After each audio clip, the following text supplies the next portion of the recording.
छात्रों,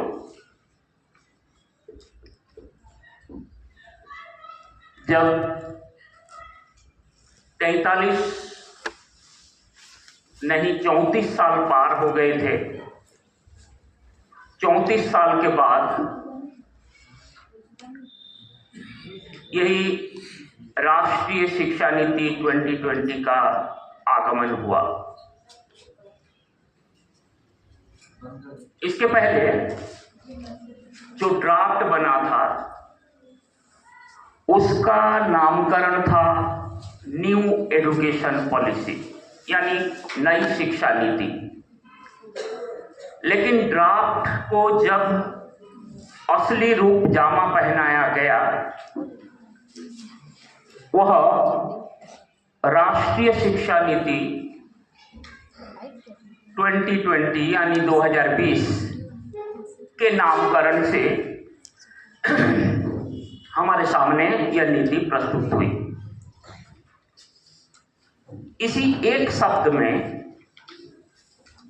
यानी नई की जगह जो राष्ट्र आया, जाहिर सी बात है कि इसमें हमारी जो सोच, जो परंपरा और जो विजन होता है, उस विजन को इसके प्रस्तोताओं ने नागरिकों के सामने रखा। जब वह राष्ट्र से जुड़ जाता है तो जाहिर सी बात है कि वह हमारी अपनी चीज होती है। नई तो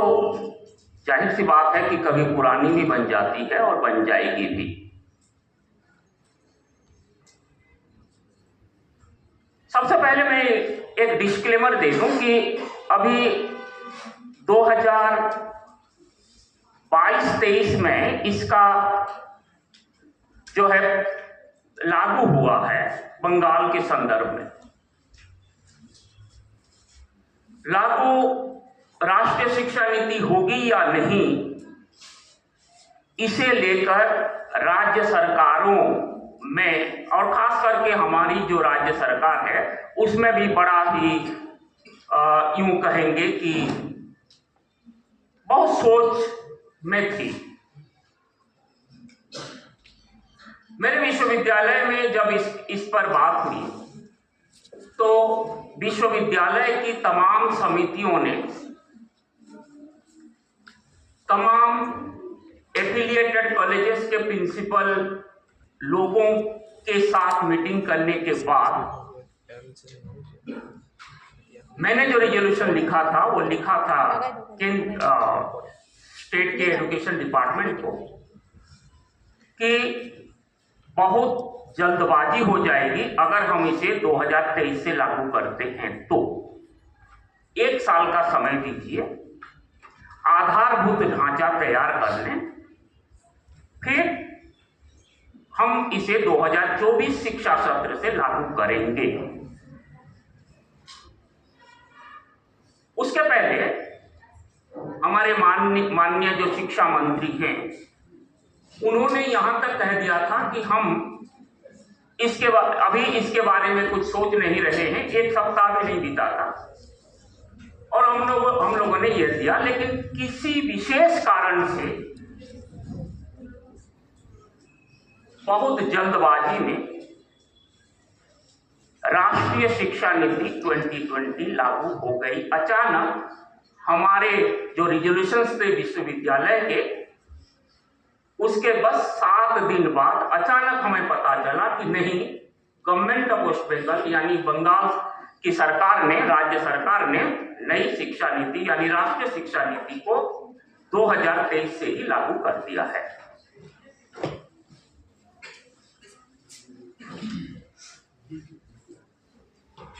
इस संदर्भ में जैसे कि आदरणीय अमरनाथ सर ने कहा था, तो उसमें क्या हुआ कि प्रयोग पक्ष जो है, ये शिक्षा नीति मैं जाहिर सी बात है कि इसमें कई सारी चुनौतियां हैं तो संभावनाएं भी हैं और बहुत ही उम्दा विषय रखा है डॉक्टर सुलोचना कुमारी दास ने।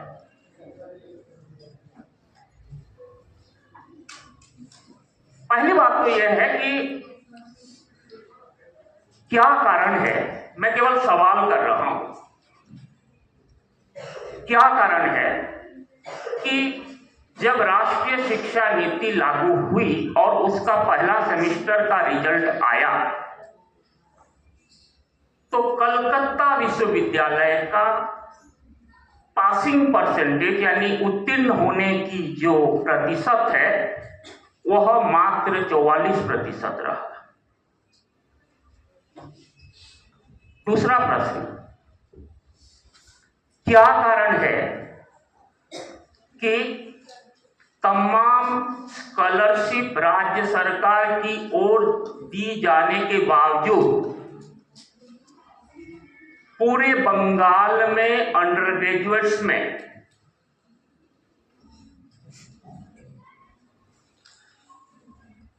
लगभग 80,000 के आसपास सीटें खाली रह गई,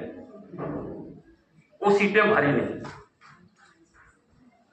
मैं नहीं कह रहा हूं कि ये राष्ट्रीय शिक्षा नीति की असफलता है, और कारण होंगे, और मैं उच्च शिक्षा की बात करने जा रहा हूं। नहीं, ये जो राष्ट्रीय शिक्षा नीति है,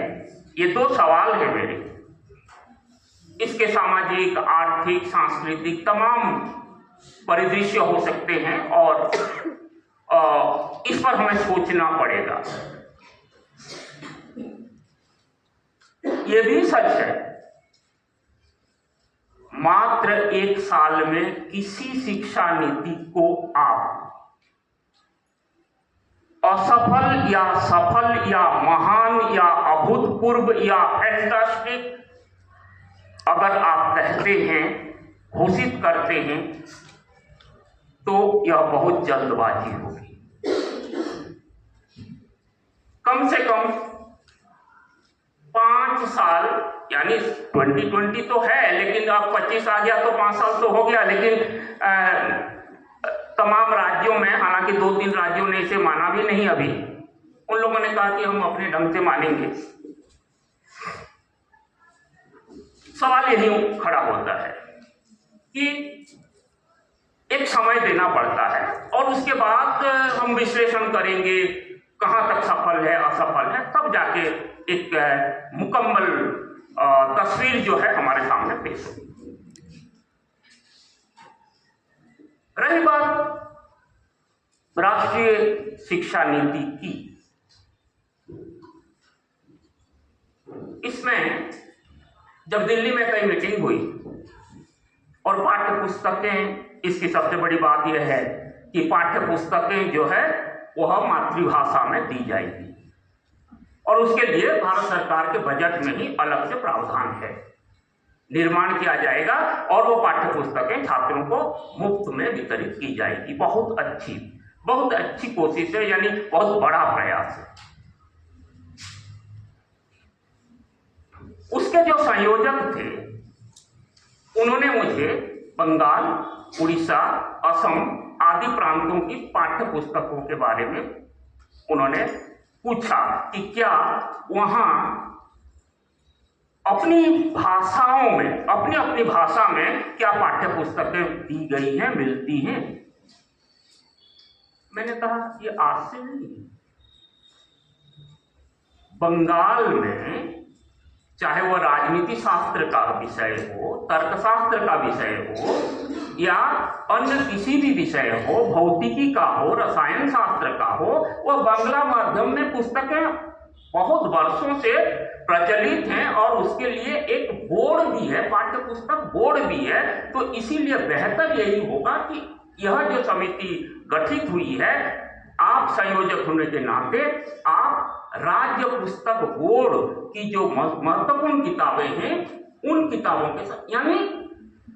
प्रयोग पक्ष, संयोजक को ये नहीं मालूम कि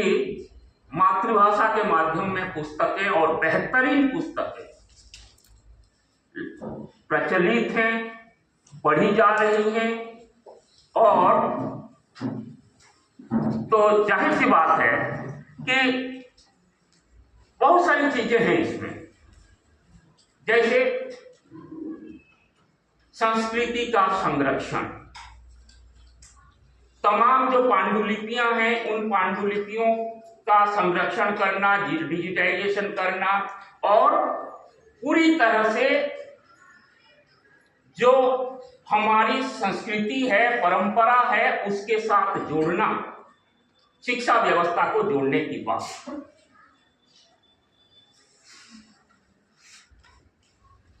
बहुत ही मतलब उद्देश्य में कहीं कोई कमी नहीं है। एक भारतीय छात्र को या भारतीयों को अपनी शिक्षा, अपनी परंपरा, अपनी संस्कृति आदि से जोड़कर और बचपन से ही, यह बाल्यावस्था से ही इस प्रकार के